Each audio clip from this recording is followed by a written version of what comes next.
அனைவருக்கும் வணக்கம். 6ஆம் வகுப்பு சமூக அறிவியலில் முதல் பருவம் புவியியலில் இருக்கிற முக்கியமான வினாக்கள் ஒருவரி வினாக்களாக பார்ப்போம். 1. சூரிய குடும்பம் எந்த மண்டலத்தில் உள்ளது? எந்த மண்டலம்? விண்மீன் திரள் மண்டலம். 2. காஸ்மாஸ் என்பது எவ்வகையான சொல்? காஸ்மாஸ் என்பது எவ்வகையான சொல்? கிரேக்கம். ஒளியின் திசைவேகம் வினாடிக்கு எத்தனை கிலோமீட்டர் பாயும்? விடை 3,00,000 கிலோமீட்டர். எத்தனை வினாடிக்கு? ஒரு வினாடிக்கு. 4. ஒளியானது, இது வெளிச்சம், இது சவுண்டு. ஒளியானது வினாடிக்கு எத்தனை மீட்டர் வேகத்தில் பயணிக்கும்? எத்தனை மீட்டர்? 330 மீட்டர். 5. சூரிய குடும்பம் எத்தனை வருடங்களுக்கு முன்பு உருவானதாக நம்பப்படுகிறது? சூரிய குடும்பம் எத்தனை வருடங்களுக்கு முன்பு உருவானதாக நம்பப்படுகிறது? 4.5 பில்லியன். பேரண்டத்தினோட படிநிலைகள் பாருங்கள். ஃபஸ்ட்டு பேரண்டம், அடுத்தது விண்மீன் திரள் மண்டலம், சூரிய குடும்பம், கோள்கள், துணைக்கோள்கள். 5 அடுக்குகளாக பேரண்டத்தினுடைய படிநிலைகள் உள்ளது. அடுத்தது சூரியனின் மேற்பரப்பு வெப்பநிலை என்ன? சூரியனின் மேற்பரப்பு வெப்பநிலை என்ன? 6000 டிகிரி செல்சியஸ். அடுத்தது சூரியனின் வெப்பநிலை புவியின் மேற்பரப்பை வந்தடைய எத்தனை நிமிடங்கள் ஆகும்? சூரியனின் வெப்பநிலை புவியின் மேற்பரப்பை வந்தடைய எத்தனை நிமிடங்கள் ஆகும்? 8.3 நிமிடங்கள். அடுத்தது பண்டைய தமிழர்கள் சூரியன் மற்றும் பிற கோள்களை பற்றி அறிந்திருந்தனர் என்பதை பற்றி விளக்கும் நூல் எது? பண்டைய தமிழர்கள் சூரியன் மற்றும் பிற கோள்களை பற்றி அறிந்திருந்தனர் என்பதை பற்றி விளக்கும் நூல் எது? சிறுபானாற்றுப்படை. இந்த நூல் சிறுபானாற்றுப்படை. ரோமானிய கடவுள்களின் தூதுவரான மெர்க்குரியின் பெயரால் அழைக்கப்படும் கோள் எது? புதன். நீர் மற்றும் வாயுக்கள் இல்லாத கோள் எது? புதன். துணைக்கோள்கள் இல்லாத கோள் எது? புதன். வெள்ளி தன்னைத்தானே சுற்றி கொள்ள எடுத்துக்கொள்ளும் நாட்கள் எவ்வளவு? அதாவது வெள்ளிக்கோள் 243 நாட்கள்.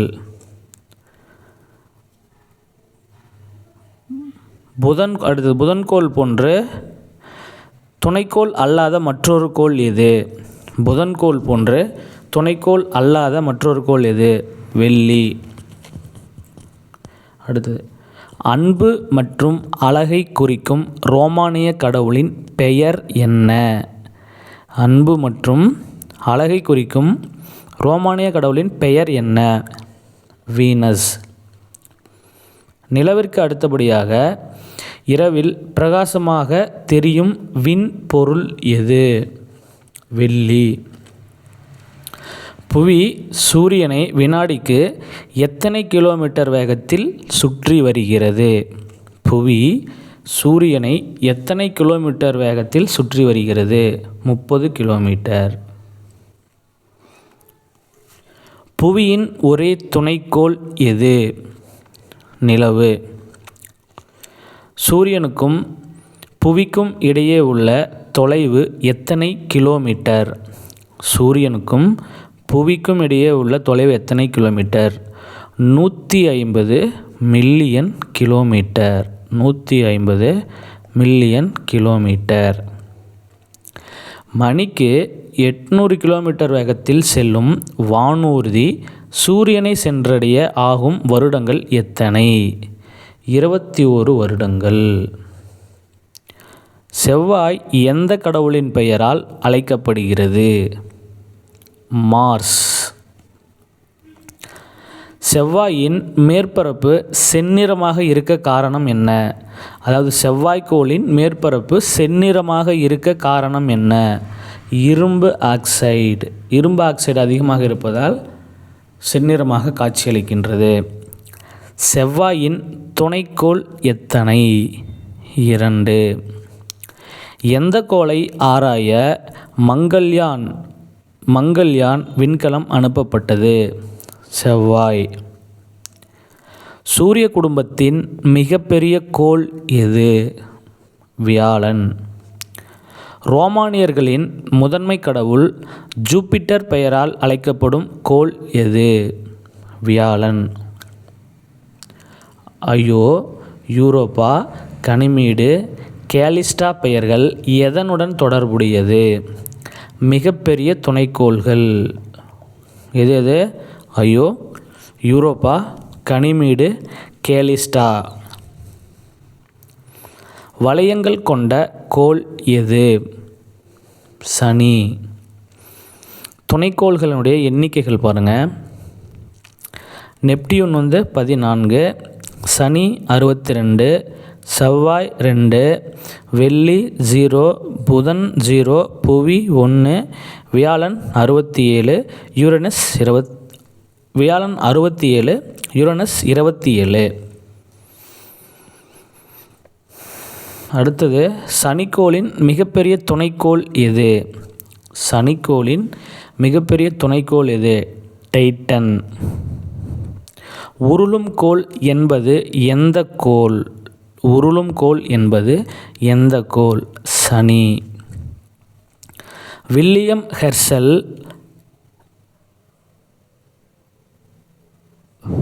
வீனஸ் கோளை கண்டுபிடித்த ஆண்டு எது?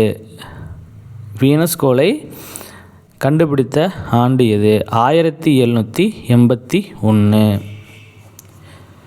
வில்லியம் ஹெர்ஷல் வீனஸ் கோளை வீனஸ் கோளை கண்டுபிடித்த ஆண்டு எது? 1781.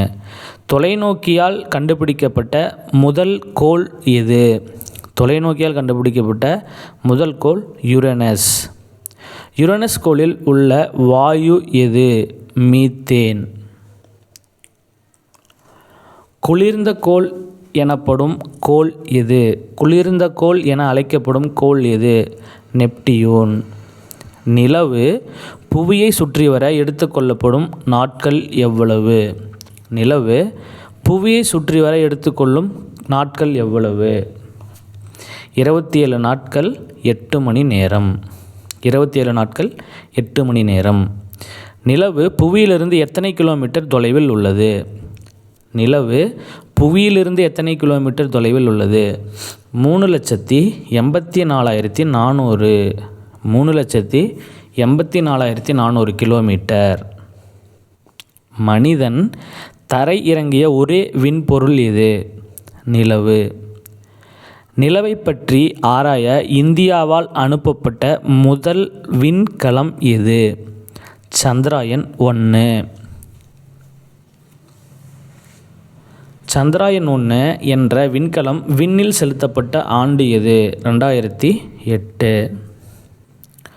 பூமிக்கு அருகில் வரக்கூடிய ஹேலி வால் விண்மீன் கடைசியாக தோன்றிய ஆண்டு எது? 1986. ஹேலி விண்மீன் மீண்டும் விண்ணில் தோன்றும் ஆண்டாக எந்த ஆண்டு கணக்கிடப்பட்டுள்ளது? 2061. பாஞ்சியா என்பதன் தொடர்புடைய சொல் எது? பெருங்கண்டம். உலகின் மிகப்பெரிய கண்டம் எது? ஆசியா. புவியில் உள்ள பெருங்கடல்களின் எண்ணிக்கை எவ்வளவு? 5. உலகின் மிகச்சிறிய கண்டம் எது? ஆஸ்திரேலியா. புவியில் மிகப்பெரிய பெருங்கடல் எது? பசிபிக் பெருங்கடல்.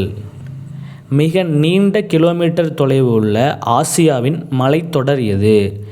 இமயமலை.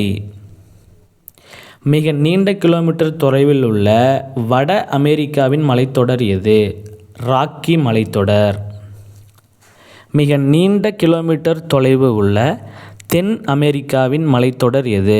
ஆண்டிஸ் மலைத்தொடர். உலகின் மிக நீளமான மலைத்தொடர் எங்கு உள்ளது? தென் அமெரிக்கா. உலகின் மிக நீளமான மலைத்தொடர் எது? ஆண்டிஸ் மலைத்தொடர். ஆண்டிஸ் மலைத்தொடரின் நீளம் எவ்வளவு? 7000 கிலோமீட்டர். உலகிலேயே மிக உயரமான சிகரம் எது? எவரெஸ்ட். எவரெஸ்ட் சிகரத்தின் மீட்டர் எவ்வளவு, அதாவது எத்தனை? 8848 மீட்டர். சர்வதேச மலைகள் தினம் கொண்டாடப்படும் நாள் எது? டிசம்பர் 11. உலகிலேயே மிக உயர்ந்த பீடபூமி எது? திபெத் பீடபூமி. இந்தியாவில் உள்ள எந்த பீடபூமியில் கனிமங்கள் நிறைந்து காணப்படுகிறது? சோட்டா நாகபூரி. வட இந்தியாவில் உள்ள முக்கியமான சமவெளி எது? கங்கை சமவெளி. அதுக்கப்புறம் பெருங்கடல்கள் மற்றும் அகழிகள், இது பொறுத்துக்களை கேட்கலாம். பசிபிக் பெருங்கடலில் என்ன இருக்குது அப்படின்னா மரியானா அகழி. இந்திய பெருங்கடல் ஜாவா அகழி. அட்லாண்டிக் பெருங்கடல் மில்வாக்கி அகழி. ஆர்க்டிக் பெருங்கடல் யுரேசியன் படுகை. தென் பெருங்கடல் தென் சாண்ட்விச் அகழி. மொத்தம் 60 கொஷின். ஃபஸ்ட் டைமில் இருக்கிற புவியியலில் மட்டும் 60 கொஷின் எடுத்திருக்கோம். Okay, thank you.